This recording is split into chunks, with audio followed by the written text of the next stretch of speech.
ভারত ও বাংলাদেশের সীমান্তরক্ষী বাহিনীর দ্বিবার্ষিক বৈঠক এই বছরের মধ্যে আর হচ্ছে না। নতুন তারিখ নিয়ে আলোচনা চলছে, তবে পরিস্থিতি এখনো স্পষ্ট নয়। ভারত বাংলাদেশ সীমান্তরক্ষী বাহিনী বিএসএফ এবং বিজিবির মধ্যে দ্বিবার্ষিক বৈঠক এবছর আর হচ্ছে না।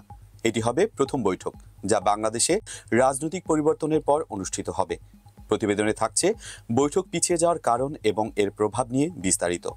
ভারত বাংলাদেশ সীমান্তে আইনশৃঙ্খলা রক্ষা ও দ্বিপাক্ষিক সম্পর্ক উন্নয়নের জন্য প্রতি বছর দুইবার বিএসএফ এবং বিজিবি প্রধানদের মধ্যে বৈঠক অনুষ্ঠিত হয়। তবে এবছরের শেষ বৈঠকটি এখনও তারিখ চূড়ান্ত না হওয়ায় আর অনুষ্ঠিত হচ্ছে না। এই বৈঠকটি হওয়ার কথা ছিল নভেম্বরের 18 থেকে 22 তারিখের মধ্যে, কিন্তু বাংলাদেশের বিজিবি তা এক মাসের জন্য পিছিয়ে দেয়। পরে ডিসেম্বরের শেষ সপ্তাহে বৈঠকের সম্ভাবনা থাকলেও দুই পক্ষই তারিখে একমত হতে পারেনি। বৈঠকটি নিয়মিত হলেও এর গুরুত্ব অনেক, কারণ এটি হবে বাংলাদেশে 5ই আগস্টের রাজনৈতিক পরিবর্তনের পর প্রথম বৈঠক। বিশেষ করে সাম্প্রতিক কিছু ঘটনার পর এটি আরও গুরুত্বপূর্ণ হয়ে উঠেছে। গত আগস্ট থেকে বিএসএফ ও বিজিবির মধ্যে বিভিন্ন সীমান্ত ইস্যুতে মতবিরোধ বেড়েছে। এর মধ্যে অন্যতম হল 5 জন বেসামরিক ব্যক্তির গ্রেপ্তার, যাদের বিজিবি সশস্ত্র অপরাধী হিসেবে পরিচয় দেয়। এছাড়াও সীমান্তে বেড়া নির্মাণ নিয়ে বিজিবি আপত্তি জানিয়েছে। এসব ইস্যুতে বৈঠকটি অত্যন্ত গুরুত্বপূর্ণ হলেও তারিখ চূড়ান্ত করা সম্ভব হয়নি। হিন্দুস্তান টাইমসকে এক বিএসএফ অফিসার বলেন, বিজিবির অনুরোধে বৈঠকটি পিছিয়ে দেওয়া হয়েছে। আমরা চেষ্টা করেছিলাম ডিসেম্বরের শেষ সপ্তাহে বৈঠক করার, তবে নতুন তারিখ এখনও নির্ধারিত হয়নি। সীমান্তের কিছু ছোটখাটো সমস্যা নিয়মিত বৈঠকের সমাধান হলেও বড় বিষয়গুলি নিয়ে আলোচনা হওয়া প্রয়োজন। তবে সীমান্তের পরিস্থিতি নিয়ে আলোচনা চালিয়ে যাচ্ছে উভয় পক্ষ। গত 25শে ডিসেম্বর বিএসএফ প্রধান দলজিৎ চৌধুরী উত্তরবঙ্গের সীমান্ত পরিদর্শন করেন। সে সময় বিজিবির কয়েকজন সিনিয়র কর্মকর্তা তাকে অভ্যর্থনা জানান।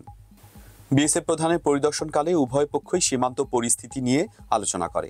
বিজেপি সূত্রে জানা গেছে, তাদের বেশিরভাগ সদস্য দেশের আইনশৃঙ্খলা পরিস্থিতি সামলাতে দেশের বিভিন্ন প্রান্তে মোতায়েন থাকায় বৈঠক পিছিয়ে দিতে হয়েছিল। সীমান্তে সম্প্রতি যে ঘটনাগুলি ঘটেছে তা নিয়ে উভয় পক্ষের মধ্যে আলোচনা অত্যন্ত গুরুত্বপূর্ণ। বিশেষ করে আইনশৃঙ্খলা ও সীমান্ত নির্মাণের মতো বিষয়গুলি বৈঠকে সমাধান হওয়ার কথা ছিল। এই দ্বিবার্ষিক বৈঠকগুলো শুরু হয়েছিল 1975 সালে। তখন থেকেই এটি দুদেশের সীমান্ত সম্পর্ক মজবুত করার একটি গুরুত্বপূর্ণ প্ল্যাটফর্ম হিসেবে কাজ করছে। 1993 সালে এই বৈঠকগুলি নিয়মিত করা হয়, যা ঢাকায় ও দিল্লিতে পালাক্রমে অনুষ্ঠিত হয়। সাবেক প্রধানমন্ত্রী শেখ হাসিনা দেশত্যাগ এবং অন্তর্বর্তীকালীন সরকার গঠনের পর থেকে ভারত ও বাংলাদেশের মধ্যে সম্পর্ক কিছুটা জটিল হয়েছে। ভারত বারবার বাংলাদেশ সরকারকে সংখ্যালঘু, বিশেষ করে হিন্দুদের উপর হামলার ঘটনা বন্ধ করতে বলেছে, কিন্তু বাংলাদেশ এই বিষয়গুলোকে তাদের অভ্যন্তরীণ বিষয় বলে উল্লেখ করেছে।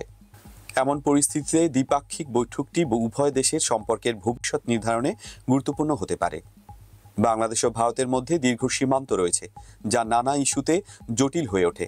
এই বৈঠকগুলো কেবল সীমান্ত সমস্যার সমাধান নয়, দুই দেশের মধ্যে সম্পর্ক আরও গভীর করার সুযোগ দেয়।